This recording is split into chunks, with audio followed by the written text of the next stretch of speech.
All righty. Okay.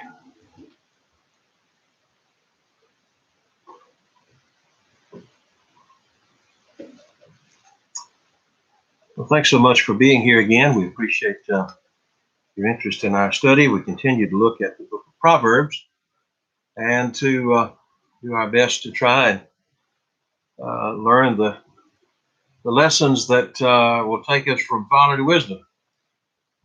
One thing that strikes us as we study this book is how relevant it is. I think it speaks to human beings. It speaks to the nature of people, whether it was 3,000 years ago or yesterday. I think it deals with a lot of very practical, down-to-earth subjects, as well as the larger ethereal issues.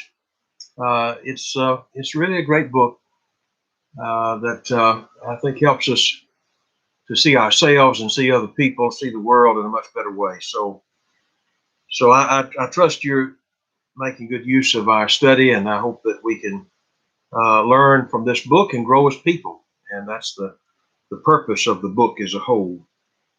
We left off last time ready to begin the 25th chapter of Proverbs and verse 6. Proverbs 25 and verse 6 reads, "Put not forth thyself in the presence of the king, and stand not in the place of great men. For better it is that it be said unto thee, Come up hither, than thou shouldest be put lower in the presence of the prince whom thine eyes have seen." That's the rendering of the King James Version in verses 6 and 7. So the idea is, don't put yourself forth. That phrase comes from a word in Hebrew, hadar, which means literally to swell up. By implication, Strong says to be high or to be proud. We get the picture pretty well from the English. Put yourself forth. One translation says, do not take glory for yourself. Another says, don't try to impress him and pretend to be important. That's a lesson that we learn in the New Testament as well. It reminds us so much of something the Lord once said, somewhat different, but a similar thought. This is Luke chapter 14. Maybe you thought of this passage as we read our text together. In Luke 14 and in verse 7, Luke writes, "And he," talking about Jesus, "put forth a parable to those that were bidden, when he marked how they chose out the chief rooms." Jesus had been invited to a gathering together, and he was watching how people behaved. And the Lord said, verse 8, "When thou art bidden of any man, I should say, to a wedding, sit not down in the highest room, lest a more honorable man than thou be bidden of him. And he that bade thee and him come and say to thee, Give this man place. And thou begin with shame to take the lowest room. When thou art bidden, go and sit in the lowest room, that when he that bade thee cometh, he may say unto thee, Friend, go up higher. And then shalt thou have worship in the presence of him that sitteth meat with thee. Whosoever exalts himself," Jesus kept to say, "whoever exalts himself should be abased, and he that humbles himself should be exalted." So there's a lot of that in this passage here in the Proverbs. One fellow put it this way. He said, "The elevation of the humble is honorable, and the humbling of the proud is disgraceful." There's a lot of truth in that. That's a pretty good way to think about it. But there's something about these passages that runs against the grain of our day. Ambition. Ambition is a vital principle today. We need to be ambitious people. We need to just push and squeeze our way in there and elbow our way to the top, and it's the squeaky wheel that gets the grease. And if you don't demand attention, you won't get it, and so on. And that philosophy is the way the world thinks. Of course, the trick about that is that the world doesn't really understand success in the same way that I think those who are Christians do. I think Christians ought to have ambition, by the way. Um, but I think the ambition of the Christian is pretty well captured in the words of Paul as he wrote to the Thessalonians, 1 Thessalonians 4, verse 11. And he was writing to these Christians long ago, uh, and he said, make it your ambition, or this translation says, aspire. Make it your aim to do what?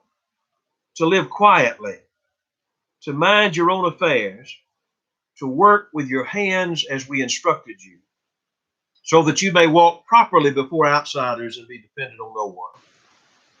He said, you ought to have ambition. Your ambition ought to be to live a quiet life, a self-sufficient life, a godly life, a life that allows you to be a help to others and to not be dependent on others any more than is necessary. You know, that's the kind of ambition that the scriptures would put upon us. And this idea of putting ourselves forth and demanding to be seen and demanding to be first, it's never in a good light as far as the scriptures are concerned. That may get you on the cover of Business Weekly, but that type of spirit really has a poison in it. There's something that John wrote in the little letter we call 3rd John. I knew a lady, and she had an interesting way of putting things. If we were in a study and I asked her to turn to John, she would she called the Gospel of John John, and then she called 1st, 2nd, and 3rd John Little John and Littler John, I guess. But this is Littlest John, I guess, 3rd John, where he writes to the church about a very serious matter. He says there's a fellow there who has thwarted our efforts time and again. Now, John was an apostle of the Lord, selected by Christ, an inspired man, a man whose direction was the direction of Christ. But there was a fellow there in the church who opposed him unjustly. He's talking about certain men. He said we ought to receive them. Verse 8, that we might be fellow helpers of the truth. I wrote unto the church, verse 9, but Diotrephes, who loves to have the preeminence, received us not. Wherefore, if I come, I will remember his deeds which he doeth, prating against us with malicious words, and not content therewith, neither doth he himself receive the brethren, and forbiddeth them that would, and cast them out of the church. There was a fellow named Diotrephes, and he wanted to be first in the church. And if he had to step on the authority of an apostle, be it so. You know, he was going to be first. That kind of ambition is a deadly thing, and certainly when it comes to the church, it's a deadly matter. I remember something that the Lord said over in Matthew 20. You remember how that he was in one occasion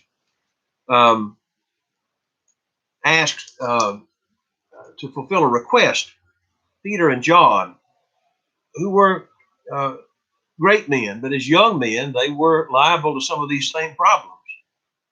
I should say James and John. That's what I meant to say. The sons of Zebedee, they came to Jesus on one occasion. Actually, I think it was Matthew's account that tells us that it was their mother who was used as the bearer of this request. She said, I would that you would allow my two sons to sit, one on your left hand and one on your right when you come in your kingdom.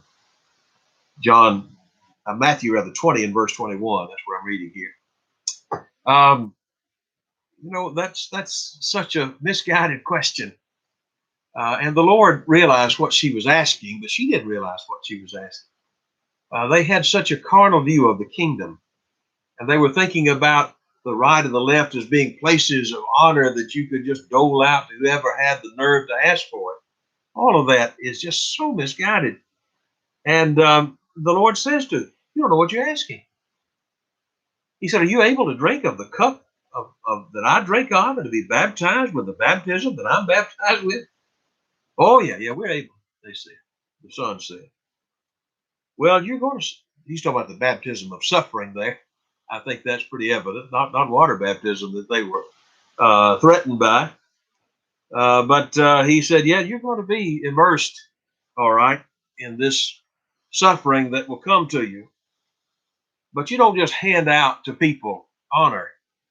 Honor is something that comes from the way you live. And then, of course, there was a dispute among the brethren who were upset with these two for trying to get the chief seats. And I think it's likely they were mad because they didn't think of it first. And all of this is so opposite of the lesson the Lord is trying to teach them. And so in verse 25, Jesus said to them, he said, you know that the princes of the Gentiles exercise dominion over them. Princes exercise rule. Princes are the chief people, and big I and little you, and you do what I tell you. That's the way earthly kingdoms work. They exercise great authority upon them. It shall not be so among you. Whosoever will be great among you, let him be your minister. And whoever will be chief among you, let him be your servant. These words are really fascinating words. I've told you before, I don't know much about Greek, but I know that the word here for minister is the word diakonos. And it's a word which has in its root meaning the idea of being an attendant. It could be used of a waiter, and then extending out to some other kind of servant. Somebody who looks to serve the interest of someone else. They're there not to serve themselves, but to serve. That's what greatness is about. It's about how many folks you serve. He used the word servant in our English Bible in verse 27. Whosoever will be chief among you, let him be your servant.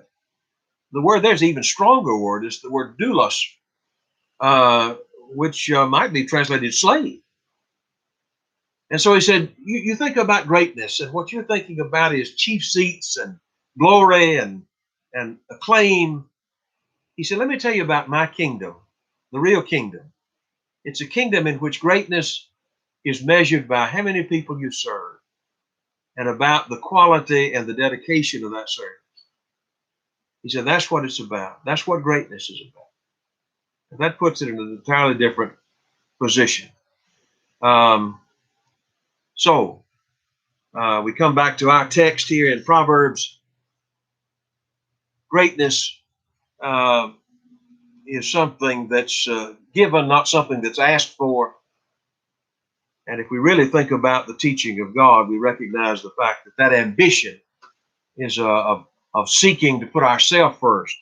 Is a total opposite of the lessons that that Christ, for example, would teach his people. Okay, I do think that's a very practical point, and I think we need to teach our children responsibility, and we need to teach our children to be ready to take on a challenge. And there are a lot of great lessons that we teach our children, but somewhere in this picture, we've got to also recognize that they understand that that being a braggart is not what greatness is about, and having everybody pat you on the back and being in the limelight is not really what greatness is about.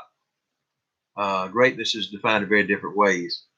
Okay, let me go back to the text here in Proverbs 25 and look with you at verse 8 beginning. Proverbs 25 and verse 8 reads, go not forth hastily to strive, lest thou know not what to do in the end thereof, when thy neighbor hath put thee to shame. Verse 9, debate thy cause with thy neighbor himself, and discover not a secret to another, lest he that heareth it put thee to shame, and thine infamy turn not away. In this old King James translation, we have in verse 8 the word strive, and in verse 9 the word debate. As you begin to explore the passage a little more closely, actually, those are the same word in the original language. So we're talking about striving or debating. That word strive, the old Hebrew word reeb, means literally to grapple, to wrangle, wrestle. That's the idea, literally, of the word. And then, of course, it's extended out to mean to contend with someone, to dispute with someone. And many times it's used in reference to legal dispute, a lawsuit. That seems to fit here pretty well. So he's really teaching two lessons about conflict and two dangers that come in such circumstances. In verse 8, it seems the first point that he makes is do not go forth hastily to strive. Don't get too carried away by emotions and take things further than they should go. And he gives some reasons for that. Lest thou know not what to do in the end thereof when thy neighbor hath put thee to shame. As you advance your cause and as you fight the good fight, as you think of it, if you do so recklessly and in a fit of emotion rather than thoughtful behavior, what you might find at the end of it is not some reward, but rather the reward of shame. There's several reasons for that. In the first place, it's just a fact that human courts are notoriously fickle. I saw a quote that was attributed to a fellow named Samuel Johnson. He was an Englishman back in the 17th century, I guess it was. He wrote a dictionary, was a famous critic of man of letters, witty fellow. And in a book about Johnson, this point was made about being careful about going to law. He said, if you're going to be successful in going to law, he said, there are certain things that you need. He said, you're going to need a good cause, need a good wallet, good attorney, good evidence, good judge, good jury. And even having all that, he said, I'll tell you something else, you're going to need good luck. I thought, boy, ain't it the truth? There have been some fine people who have been greatly abused and mistreated in court situations, not every time, but on so many occasions. So the idea of running the law is an uncertain matter, to say the least. And compounding that is that sometimes we may not have as good a case as we thought. Maybe we haven't really investigated. Maybe we haven't listened. Maybe we haven't thought things out like we should. We looked at a verse back in the 18th chapter of Proverbs. This is a modern speech translation of 18:13. It reads, let people finish speaking before you try to answer them. That way you'll not embarrass yourself and look foolish. I think that's probably in this same picture here. The idea is do not go forth hastily in our text to strive, lest your neighbor put you to shame. Maybe in a fit of anger, we might think that our case is actually stronger than it is. And so going off half-cocked is really an act of folly. But the other part of this verse, in the first part, he talks about going forth hastily. I think it implies all the things we've talked about. Running to the courts too quickly, running to the courts unprepared, escalating a matter more than it should be. In the second part of this, in verse 9, debate thy cause with thy neighbor himself. The emphasis there is with himself, and discover not his secret to another. Even though the word himself is in italics, it's supplied. I think it's strongly implied there that there's a value in settling disputes on as low a level as possible. And that's what the wise man, I think, is telling us here. Be careful not to escalate a matter more than it should. Here's a matter that is a secret. It's the word secret there suggests the idea of that which is intimate, that which is inward, and yet we're going to make it public. We're going to take this thing to the wall, and we're going to. He said, you need to be careful about that. It's a Bible principle about trying to solve problems in as private a manner as possible, as will be allowed by the circumstances. Some situations are not private. Some things are not, cannot be solved that way. But we all remember in Matthew 18, the instruction of the Lord. He said, if you have aught against a brother, go to him, between you and him, and settle it there. If you can, let it be settled there. Now, if not, but that's where you start. I think that's in part what the wise man is telling us here in Proverbs. Start the matter by trying to solve it in as private a manner as is allowed by the circumstance. Mr. Bridges had a good point, said it in a good way. He said, if we find it easier to talk about our neighbor's fault to others than wisely and prayerfully to tell him about him alone, we must ask for self-discipline and for the mind of Christ. That's a really good point, a good way to say it. If I'm full of words talking about somebody, but somehow can't bring myself to talk to them about a problem, I need to pray the Lord give me more the mind of Christ. I need to think more about Jesus and become more like him. Another fellow wrote, many unholy arguments would be restrained by the practice of these rules of wisdom and these rules of love. And that's right. Talk to your neighbor himself. And I might just put this also into the picture. It's not so much in our text, but I think it is a Bible principle. You know, over in 1 Corinthians chapter 6, Paul makes the point that sometimes, even if you're right, it might be better to simply take wrong, to suffer evil, injustice, mistreatment, than it would be to fight it out in a court. In that particular case, because you have two Christians involved here. And how would it make the work of God look if you have two Christians going to civil court to try to solve a problem between them? Now, that would be an abhorrent thing. Shaming the name of Christ. Paul said, why don't you just take the wrong? That's a very sobering question. So, the Proverbs remind us about being reckless in pursuing a problem with another, going beyond the boundaries, going unprepared, and not realizing the consequences, the shame, the infamy that may come back upon us in failing to learn those lessons.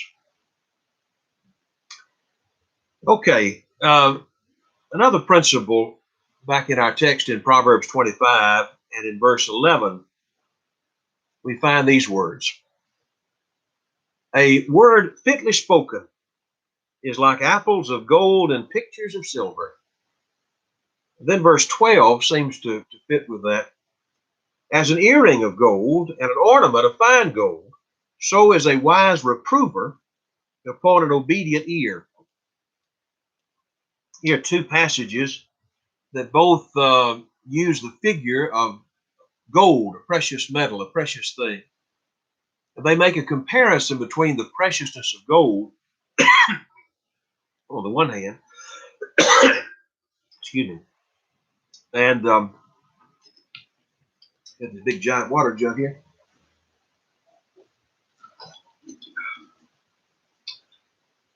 The preciousness of gold on the one hand, and the right words in the right situation on the other. Well, we've heard this before. It's a familiar passage about apples of gold and pictures of silver. That's the old King James rendering of this. What in the world does that mean? Apples of gold and pictures of silver. Well, that's a question. I tell you, in reading about this passage and investigating and looking and trying to find all that I could find about it, sometimes I found rather lengthy entry on this verse, and maybe 90% of it would be trying to understand the figure, and 10% on the application, which seems to me to be a bit backwards. But it is an interesting, and somewhat puzzling picture here. Apples of gold. What does he mean by that? The word apple is from the word tepuach in the Hebrew. Um, and the essence of the word is the word fragrance, that which has an appealing smell. And from there, the idea of fruit that has that appealing smell. So one point to make, I guess, in the beginning is that the word fruit itself is not the word here for apple, translated apple, is not near that specific. And if we're thinking about fruit that would be commonly found in Jerusalem, for example, at least they tell me apple trees don't really grow that far south in that part of the world. And so, and this word doesn't demand that specific circumstance. This is, I guess, off the subject a little bit. It's even a different word, but in the original. But back in the book of Genesis, chapter 3, eating of the tree of the knowledge of good and evil. If you're like me, you have noticed how that in popular culture, the apple is pictured as being the fruit, and that's the tree of the knowledge of good and evil. And I wondered for years, where in the world did that come from? It certainly didn't come from the scriptures. Nothing in Genesis identifies any of that story with an apple tree or the apple is a fruit. And I'm still not sure that I have the whole picture there. I do know that if you go back to writings of fellows, English writers like John Milton, religious writers, John Milton wrote about the story in Genesis 3 in a famous work called Paradise Lost. I think, as best I can tell, he was trying to explain all of those questions that people have that the Bible doesn't answer. That's always dangerous. And so he writes a 250 or 300 page story about what the Lord covered in 30 verses. And again, it's fiction. But he, a couple of times in his story, identifies it with the apple. He uses that word apple to describe the fruit and so, thus the tree. But I think a point that to be made about that is that I don't know that Milton was identifying the kind of fruit that grows in Washington State. I think that word apple in his day had a much more broad meaning than it does now. So, long-winded way of saying the word apple here, translated in the King James Version, I don't think is intended to be specific. It just simply means it was a fruit, something fragrant, something appealing, something enjoyable. It's interesting to notice all the suggestions that people make. And somebody says, "Oh, I know what it was. It was an orange." They do grow a lot of oranges over there, at least today they do. That's a golden fruit, as it were, a fruit of beautiful color. And somebody said, "Oh, no, it wasn't the orange. It was something called quince." I don't know what that is. I think it's some sort of like a pomegranate. And then somebody else says, "No, it was an apricot." So clear as mud. The word is generic. We're not sure exactly the point that he's being made is some type of fruit is pictured. Here's another question about the figure. When he says there, uh, apples of gold, does he mean a golden colored apple or does he mean an apple made of gold? Is it a literal fruit that he has in mind here? Or is it an image of a fruit that is made up of gold? And so some have suggested he's talking about an art installation, an artwork maybe that would be in a fancy house. Somebody else suggested, "Oh no, it's actually he's talking about embroidery." The picture there of on a silver patterned gold apple being embroidered into cloth and used as a decoration or a garment of some kind. There's a lot of uncertainty about all of that. The word, by the way, for pictures of silver, the word pictures here, maskith, is defined as an image, a carving, a setting, a figure. Um, and so you have translations like network of silver in the American Standard Version, or setting of silver in the English Standard Version, or beds of silver, baskets of silver, etc. So, in the first place, what is the image here? Well, obviously, there's not a unanimity of view about that. I suspect he's talking about a piece of fruit, not artwork. And I suspect what he's talking about is some beautifully colored, appealing piece of fruit in some sort of a basket of silver.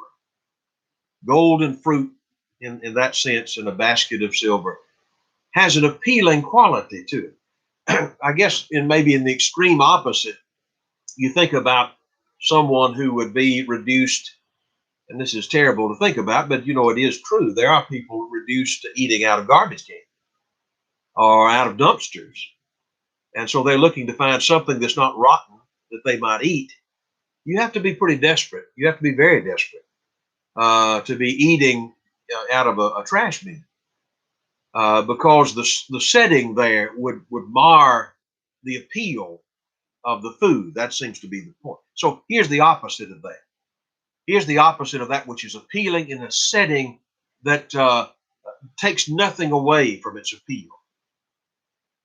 So that's the figure, if I understand it. And he compares that with words fitly spoken, words that are literally in season. One fellow said it's best to understand a word spoken under due consideration of time and place. Another fellow said the right time, the right circumstance. The word refers to the proper time for appropriate words to be used. Just like having delicious food on a plate that's clean, that takes nothing away from the appetizing nature of the food, so it is right words in the right setting can have a very special benefit and effect on others. That seems to be the point that he's making. You got to think about what you're saying and think about the circumstances. Wisdom demands that to be so.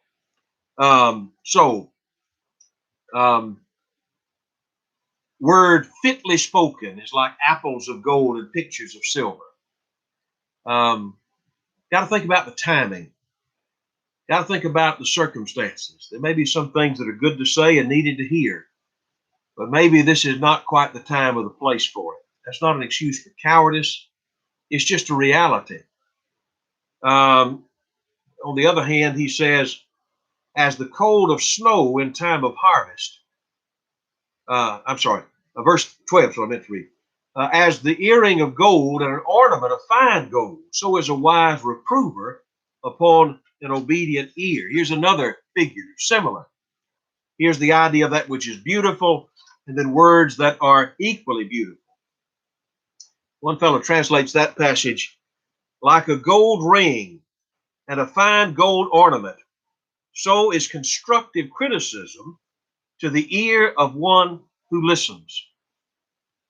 If you like jewelry, you might see beautiful jewelry that might be around the ear, around the neck.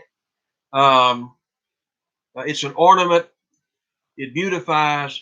I'll tell you something equally beautiful is when you have constructive criticism and a willing heart. Good can be done. People can advance. People can be made better by that circumstance. So these two, I think, verses go together. They help us understand and appreciate how, as speakers and as hearers, we need to value words and let them help us and try to offer them in a way that is most helpful. There are a lot of passages in the New Testament, and we'll not exhaust the list by any means, but one or two that come to mind: Ephesians chapter 4 and verse 29. He's talking about the old man versus the new man. When you become a child of God, really, in one sense, the old man's dead. And you put on the new man. You let Christ make you over. That's the real essence of what it means to be a disciple of Christ.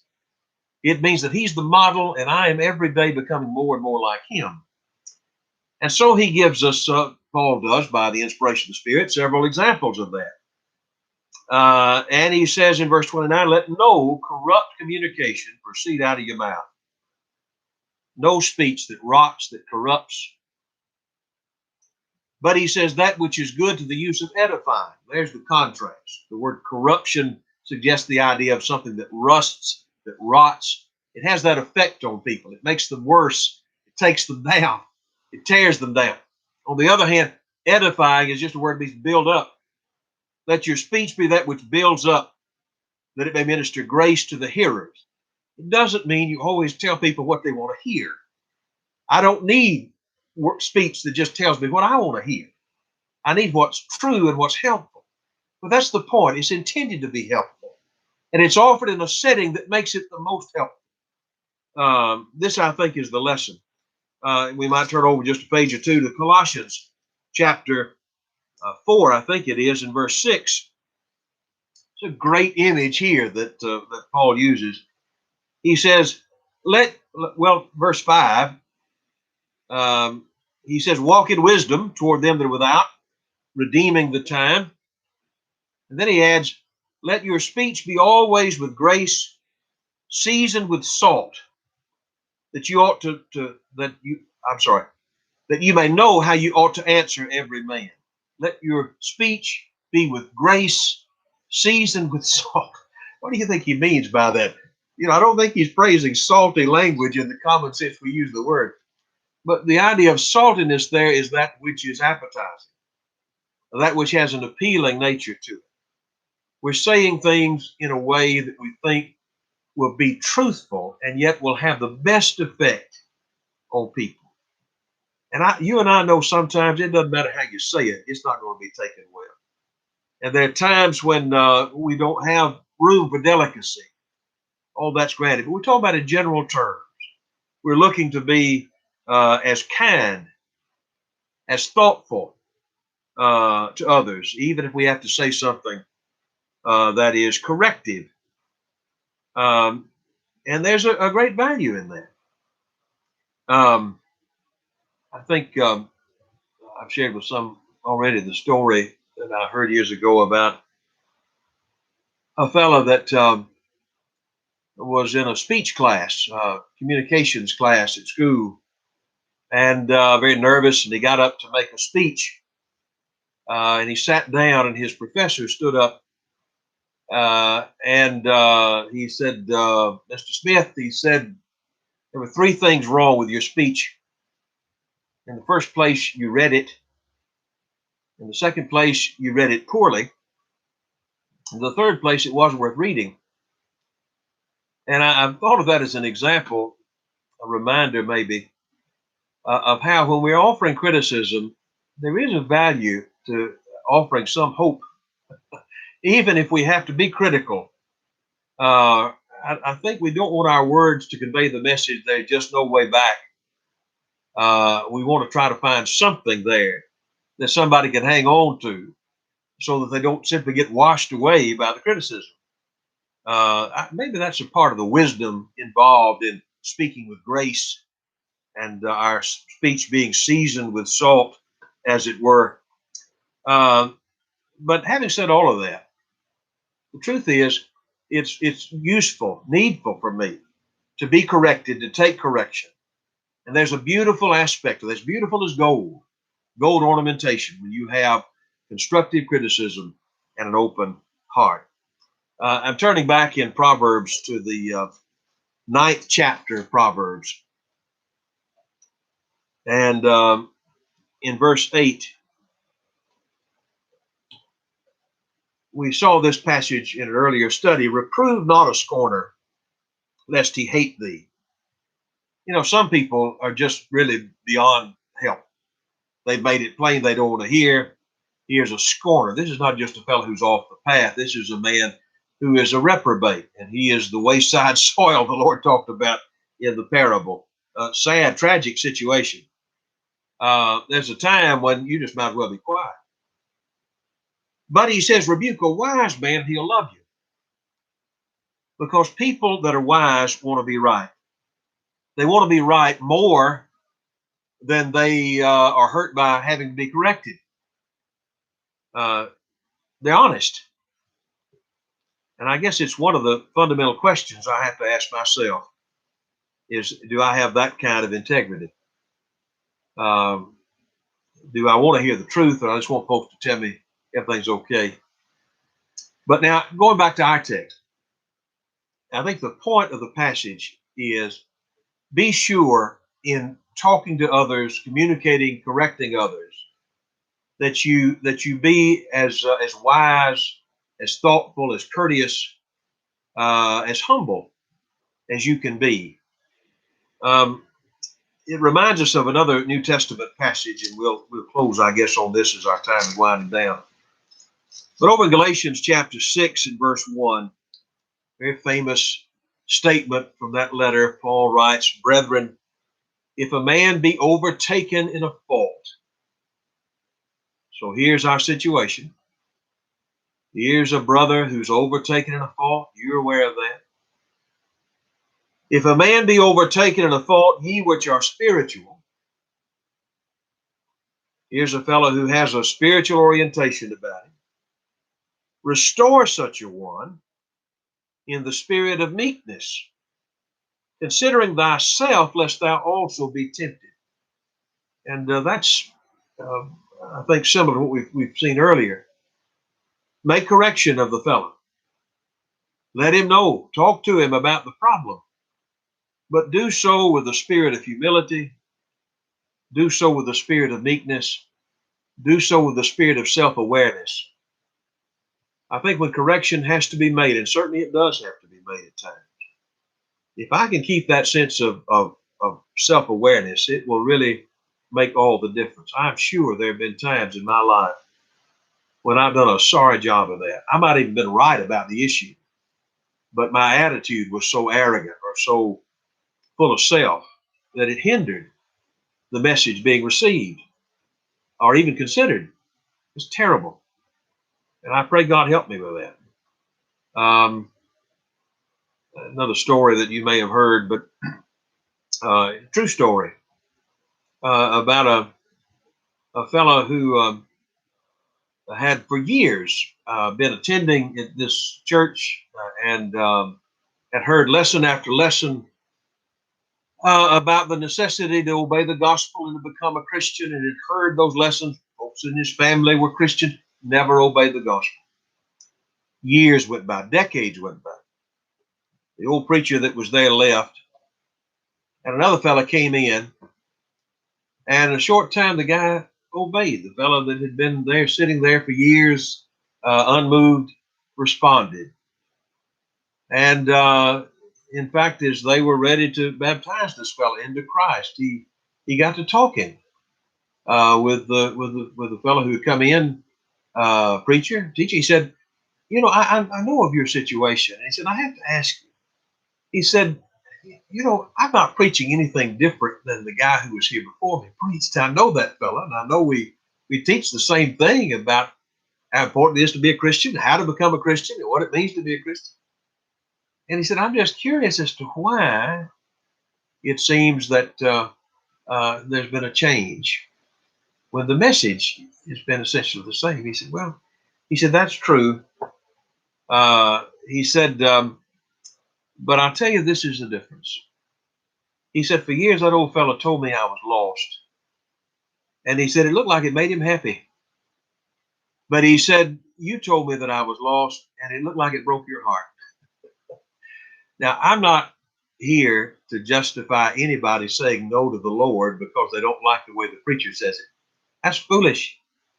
The preacher's not that important. That's not the lesson of that story. The lesson of that story as a teacher is, I do not want to ever get in the way of the message. I don't ever want to do anything that will make it more difficult for people to respond to God. And I think in these proverbs from so long ago, we see something about not just the delicious fruit, but the setting of that fruit, and how that both have a place and they're both important. And we see something about a wise reprover and an honest heart. and how that we just don't want to in any way diminish the power of the truth. And as we're the teacher, we need to think about that. As the listener, we need to be careful never to let anything distract us from obeying God, because no matter what men might do or say, He deserves my life. He deserves my all. It's God that I want to obey and need to obey, regardless of any other circumstance. Okay. Well, I appreciate you listening. I appreciate you being part of this study. Hope that it's been somewhat helpful to you. And we'll plan to pick up there, Lord willing, next Wednesday in Proverbs 25:13. So I hope you'll be safe, and we'll hope to see you very soon. Thank you very much.